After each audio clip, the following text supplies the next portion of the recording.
Hello. आज का topic जानने से पहले मैं लाई हूँ आप लोगों के लिए एक सुंदर सा शायरी, जिसके पढ़ते ही आप लोग जान जाएंगे आज का हमारा टॉपिक क्या है। लगा दो जाति का लेवल लहू की बोतल पर भी, देखते हैं कितने लोग रक्त लेने से मना करते हैं। हाँ, आज का टॉपिक है हमारा इंडियन कास्ट सिस्टम, जो कि हमारे इंडियन कास्ट सिस्टम को बताता है। बिना टाइम वेस्ट किए आज हम पढ़ेंगे इंडियन कास्ट सिस्टम, जिसमें हम लोग इंडियन कास्ट सिस्टम के फंक्शन के बारे में पढ़ेंगे, टाइप्स के बारे में पढ़ेंगे, कौन साइंटिस्ट क्या बोला था इंडियन कास्ट सिस्टम के, कितने थ्योरीज होते हैं उन लोगों के बारे में पढ़ेंगे। The caste system is a social hierarchy based on birth where individuals are assigned to the group is called caste, which determine the social status, occupation and even access of certain resources and opportunities। इतने बड़े line का मतलब क्या है भाई? हमारे जन्म के आधार पर कास्ट सिस्टम एक सोशल हायरार्की है, जहां इंडिविजुअल को कास्ट के ग्रुप में बांटा जाता है, जो कि उनके सोशल स्टेटस यानी सामाजिक स्थिति, व्यवस्था, यहाँ तक कि कुछ रिसोर्सेज और अपॉर्चुनिटी तक उनकी पहुंच को निर्धारित करती है। मतलब हमारा कास्ट एक ऐसा चीज़ है जो कि हमारे जन्म से ही आधारित होती है, कि हम जन्म से ही ब्राह्मण हैं तो ब्राह्मण ही रहेंगे। हम जन्म से अगर ब्राह्मण है तो ये नहीं है कि हम जाके आगे जाके क्षत्रिय हो जाएंगे, या मतलब कास्ट हमारे जन्म के आधार पे ही डिपेंड करता है। अब इंडियन कास्ट सिस्टम में हमारे कास्ट को डिवाइड किया गया है चार टाइप्स में: ब्राह्मण, क्षत्रिय, वैश्य, शूद्र। अब हम लोग ये सब के बारे में आगे पढ़ेंगे। अब ये क्या बोलता है भाई? Caste is a system that social stratification it lies in the root of Indian social structure. मतलब कास्ट सोशल स्ट्रैटिफिकेशन का एक प्रणाली है जो कि भारतीय सामाजिक संरचना के मूल्य में स्थित है। मतलब कास्ट हमारे कैसे बांटा गया है? तो कास्ट को हमारा बांटा गया था, सबसे ऊंचे पद पे हमारा ब्राह्मण रहेगा, उसके बाद क्षत्रिय रहेंगे, उसके बाद वैश्य रहेंगे, उसके बाद शूद्रस रहेंगे, उसके बाद अनटचेबल लोग रहेंगे। अब ब्राह्मण में कौन आते हैं भाई? ब्राह्मण में हमारा जैसे पंडित लोग होते हैं वो लोग आते हैं, क्षत्रिय में वॉरियर्स आते हैं, एंड वैश्य में आते हैं मर्चेंट, फार्मर वगैरह, एंड शूद्रस में आते हैं सर्वेंट वगैरह। जो कि मतलब हमारे इंडिया में भेदभाव बहुत ज़्यादा होते हैं कास्ट के आधार पे। तो इसीलिए हमारे इंडिया में ये कास्ट सिस्टम को टाइप्स में बांटा गया है, हिरार्की में बांटा गया है। देन हम लोग आगे देखेंगे हमारे कास्ट सिस्टम का ओरिजिन कहाँ से हुआ, मतलब हमारा कास्ट सिस्टम जन्म कहाँ से हुआ। There are many theories like traditional, racial, political, occupational, evolutionary etc which are explain the caste system in India. मतलब बहुत से साइंटिस्ट आए और बहुत से थ्योरी दे के गए हैं कि कास्ट सिस्टम कहाँ से ओरिजिनेट हुआ। पहला है हमारा ट्रेडिशनल थ्योरी। अब ये थ्योरी में क्या बोलता है भाई? According to it, caste are originated from Brahma's body, Brahmins head, Kshatriya shoulders and Vaishya stomach and Shudras feet. मतलब ये थ्योरी के अनुसार कास्ट की उत्पत्ति हमारे भगवान, जो हम भगवान पूजते हैं, ब्रह्मा जी की बॉडी से हुई है, जिसमें ब्राह्मण्स जो आते हैं वो ब्रह्मा जी के हेड में आते हैं, क्षत्रिय जो आते हैं वो ब्रह्मा जी के शोल्डर पे आते हैं, एंड जो वैश्य होते हैं वो ब्रह्मा जी के स्टमक और थाई में आते हैं, मतलब थाई में, एंड शूद्रस जो होते हैं वो ब्रह्मा जी के फीट में आते हैं। देन ये थ्योरी आप लोग को समझ आया। देन हम लोग आगे का थ्योरी देखते हैं, ऑक्यूपेशनल थ्योरी। अब ऑक्यूपेशनल थ्योरी में क्या लिखा था भाई?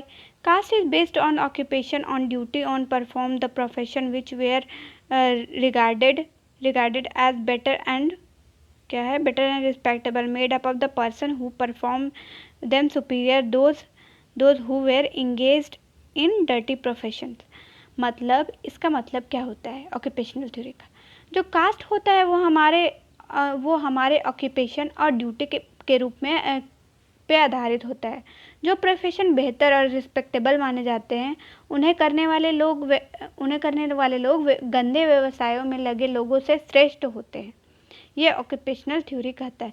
मतलब जो काम करने से, जैसे मान लो डॉक्टर बना है तो वो श्रेष्ठ होते हैं, तो डॉक्टर जो बना है वो बोला जाता है कि वो बहुत श्रेष्ठ है एज़ कम्पेयर टू जो कंपाउंडर है वहाँ का, जो झाड़ू लगा रहा है, पोछा लगा रहा है। ऑक्यूपेशनल थ्योरी ये बोलता है कि हमारा ड्यूटी आधारित करता है कि हमारा कास्ट क्या है। पॉलिटिकल थ्योरी अब क्या बोलता है, according to this theory caste system is clever device invented by Brahmins in order to place themselves on the highest leader of the social hierarchy. मतलब इस थ्योरी के अनुसार जाति व्यवस्था ब्राह्मण द्वारा बनाया गया है अपने आप को हिरार्की में, मतलब ये जो ट्रायंगल है उसको हम लोग हिरार्की बोलते हैं, मतलब अपर से लोअर हिरार्की में सबसे ऊपर रखने के लिए ये ब्राह्मण द्वारा बनाया गया थ्योरी है। ये पॉलिटिकल थ्योरी हमारा बोलता है, जो कि जैसे ये इसमें क्या होता है कि हमारे जो टॉप ब्राह्मण जो होते हैं वो टॉप में रहते हैं। तो यही बोलता है कि ये पॉलिटिक्स है, ये ब्राह्मणों द्वारा ओरिजिनेट हुआ गया पॉलिटिक्स है जो कि हमारे ब्राह्मण बनाए हैं क्योंकि वो अब टॉप पे रह सके। देन हमारा और रेशियल थ्योरी क्या बोलता है, दिस थ्योरी आज propounded by sir Herbert Risley in his book the people of India. मतलब यह थ्योरी को दिए थे सर हर्बर्ट रॉसले, जिनका बुक का नेम था the people of India. This theory explain the importance of racial element. मतलब यह थ्योरी रेशियल एलिमेंट के इम्पोर्टेंस के बारे में बताता है। विभिन्न नस्लीय, रेशियल एलिमेंट किसको बोलते हैं, विभिन्न नस्लीय या जातीय समूहों के लोगों को जो भारत में रहते हैं, मतलब अलग अलग प्रकार के लोग रहते हैं जिनका कल्चर अलग रहता है, जिसका जैसे वो दिखते अलग अलग हैं, वो समूहों को इम्पोर्टेंस प्रदान करता है यह थ्योरी। रिलीजियस थ्योरी में क्या बोलता है भाई, under this theory caste system was developed from the traditional as a representative of God and religion. मतलब यह थ्योरी के अनुसार कास्ट सिस्टम को ईश्वर और धर्म के प्रतिनिधि के रूप में परंपराओं से विकसित किया गया था। अब इतने सारे थ्योरीज हम लोग को दे दिए गए हैं कि कास्ट सिस्टम किससे ओरिजिनेट हुआ, कैसे हुआ। अब positive impact of caste system हम लोग पढ़ेंगे कि कास्ट सिस्टम का पॉजिटिव इम्पैक्ट क्या है भाई, क्या पॉजिटिविटी लाया caste system. Spirit of cooperation, मतलब सहयोग की भावना। जैसे हम लोग कोई भी एक कास्ट का, एक समाज का आदमी रहता है तो एक दूसरे का सहयोग करता है, तो उसमें सहयोग का भावना रहता है। बट एक दूसरे कास्ट का आदमी या दूसरे जगह का आदमी रहे तो उन लोग का सहयोग हम लोग नहीं करते हैं। जैसे एक कास्ट का आदमी देखेंगे तो सहयोग होता है कि हाँ भाई हमारे ही जाति का है, धर्म का है, हम लोग सहयोग नहीं करेंगे तो कौन करेगा।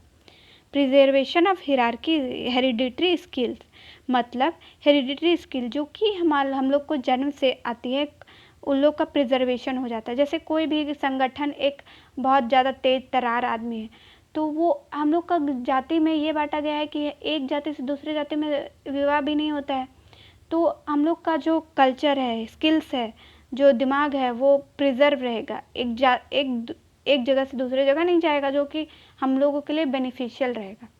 प्रिजर्वेशन ऑफ प्योरिटी, मतलब प्योरिटी को भी प्रिजर्व करेगा।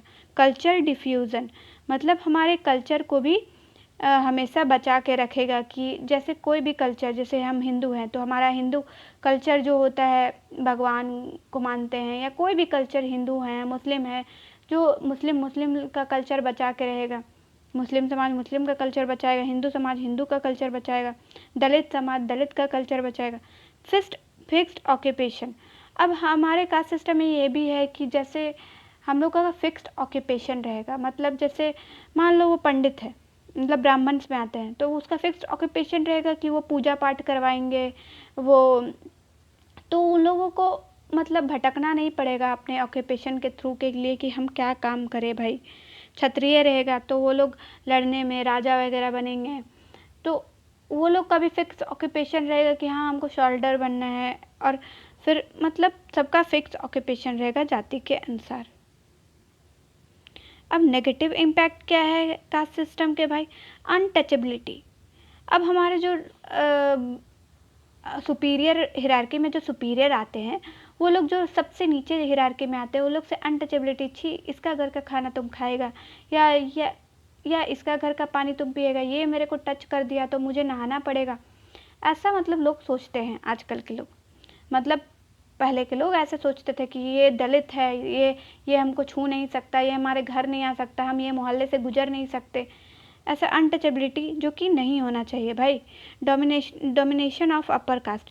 अब नेगेटिव इम्पैक्ट क्या है कास्ट सिस्टम का, कि हमारे जो अपर कास्ट, हायरार्की में जो अपर कास्ट आते हैं वो हम डोमिनेट हो जाएंगे कि हम तो ऊपर कास्ट वाले हैं, तुम नीचे कास्ट वाले हो, तो तुम कैसे ये जगह पे आ गए। हाँ, सिर्फ अपर कास्ट वाले को यहाँ आने का ऑर्डर है, या अपर कास्ट वाले ही आ सकते हैं, अपर कास्ट वाले ही पूजा करवा सकते हैं, हम नहीं करवा सकते, तुम नहीं करवा सकते, तुम दलित हो, तुम्हारा जगह लोअर कास्ट वाले लोगों के साथ ही है, हम लोगों को टच मत हो। मतलब डोमिनेशन होता है भाई। ऑब्स्टेकल ऑफ नेशनल यूनिटी, मतलब कल्चर जो हमारा है वो, मतलब जो कल्चर है राष्ट्रीय एकता में बाधा करता है। मतलब जैसे दो कल्चर अलग अलग है ना, तो दोनों कल्चर का लड़ाई जल्दी होगा कि इसका कल्चर डिफरेंट है, इसका कल्चर डिफरेंट है, ये पूजा करता है भगवान जी का, ये अल्लाह को मानता है, ये इस गॉड को मानता है, तो हमारा कल्चर डिफरेंस है। तो कल्चर अगर डिफरेंस रहेगा तो हमारे में लड़ाइयाँ होगी कि नहीं, कोई बोलेगा नहीं हमारे भगवान जी बहुत ये हैं, कोई बोलेगा नहीं हमारा अल्लाह है, ये मतलब ऐसे ही होते रहता है कि कास्ट में लड़ाई होते रहता है। खासकर इंडिया में तो हिंदू मुस्लिम में बहुत ज़्यादा लड़ाई होता है भाई। रॉन्ग मैन इन ऑक्यूपेशन, मतलब कब्जे, मतलब गलत आदमी ऑक्यूपेशन में रहता है। अब हम लोग मैं इसके लिए उन लोगों को फिर से शिक्षित होना चाहिए जो कि शिक्षित होने के बाद भी जाति के नाम पे भेदभाव करते हैं। और हम लोगों को, मैं अपने थॉट में बोलूँगी, जैसे ये हम लोग नर्सिंग वाला अगर पढ़ रहे हैं, तो अगर आप जात पात के हिसाब से आप अगर अपना ट्रीटमेंट आपका करोगे तो भाई आप कैसे, आप जात पात के अनुसार आप ट्रीटमेंट नहीं ना कर सकते। अब ऐसा थोड़ी है कि हिंदू मुस्लिम का ट्रीटमेंट नहीं करेगा, मुस्लिम हिंदू का नहीं करेगा, या जो अपर ब्राह्मण्स है वो दलित के नहीं करेंगे, या दलित जो है ब्राह्मण्स के नहीं करेंगे।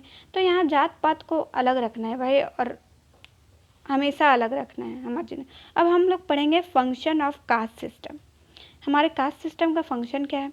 It continue traditional social organisation of India, मतलब इसने भारत के पारंपरिक सामाजिक संगठनों को जारी रखा। मतलब हमारे ट्रेडिशनल को बचा के रखा कि भारत का ट्रेडिशनल क्या है, ट्रेडिशन क्या है भारत का, ये सबको कंजर्व करके बचा के रखा।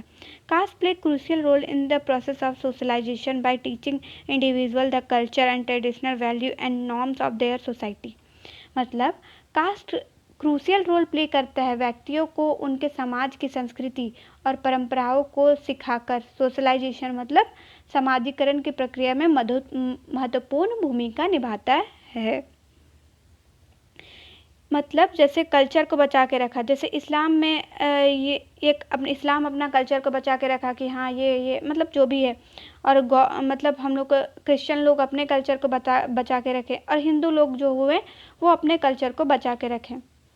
It had handed over the knowledge skills of hereditary occupation of caste from one generation to another, which has helped the conservation of culture and ensure the productivity। मतलब इसने एक कास्ट को हेरिडिटी ऑक्यूपेशन और ज्ञान और कौशल के एक पीढ़ी को दूसरे पीढ़ी तक ले जाता है, जिसके हमारे कल्चर का बचाव होता है। मतलब हमारे कल्चर को एक पीढ़ी से दूसरे पीढ़ी की ओर ले जाता है, जिससे हमारा कल्चर जो भी होता है बचा रहता है। जैसे हिंदू अगर हिंदू को मानता है तो हमारा कल्चर ऑब्वियसली प्रिजर्व रहेगा भाई, और मुस्लिम अगर मुस्लिम को ये करता है तो उनका कल्चर ऑब्वियसली रहेगा। लेकिन कल्चर प्रिजर्व रहे ये कोई दिक्कत नहीं है, हम मानते हैं अगर कास्ट सिस्टम हो भी तो, लेकिन ये सब हम लोग को छुआछूत वगैरह ये सब नहीं होना चाहिए। देन अगर आपको आज का वीडियो मेरे अच्छा लगा हो तो देन थैंक यू। अगर ऐसे ही वीडियो आप लोग को देखना हो तो सब्सक्राइब करें मेरे चैनल को medico Nikki. Then thank you.